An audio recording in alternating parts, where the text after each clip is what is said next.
सलातुल तस्बीह, इस नमाज की बड़ी फजीलत है। ये नमाज हजरत मोहम्मद सल्लल्लाहु अलैहि वसल्लम ने अपने चचा हजरत अब्बास रज़ियल्लाहु अन्हु को तालीम फरमाई और फरमाया, हो सके तो रोजाना पढ़ो, वरना हर जुम्मे को पढ़ो, या महीने में एक बार पढ़ो, या साल में एक मर्तबा पढ़ो, या फिर जिंदगी में एक बार जरूर पढ़ो। इस नमाज की 4 रकातें होती हैं। सलातुल तस्बीह की नमाज का तरीकेकार सुभान अल्लाह वल्हम्दुलिल्लाह वला इलाहा इल्लल्लाहु वल्लाहु अकबर। ये कलमात एक रकात में 75 मर्तबा मुंदरजिल तरीके से पढ़े जाते हैं। नियत बांधकर सना यानी सुभानक अल्लाहुम्मा के बाद 15 मर्तबा,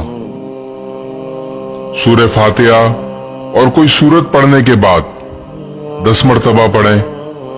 रुकू में सुभान रब्बियल अजीम पढ़ने के बाद 10 मर्तबा पढ़ें। रुकू से सीधा खड़ा होकर यानी कौमा में 10 मर्तबा पढ़ें।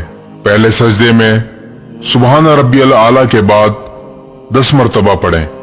पहले सजदे से उठकर जलसे की हालत में 10 मर्तबा पढ़ें। फिर दूसरे सजदे में सुभान रब्बियल आला के बाद 10 मर्तबा पढ़ें। इसी तरह एक रकात में 75 मर्तबा हुए। फिर दूसरी रकात के लिए खड़े हो जाएं और इसी तरतीब से चारों रकातों में ये कलमात 300 मर्तबा पढ़ें।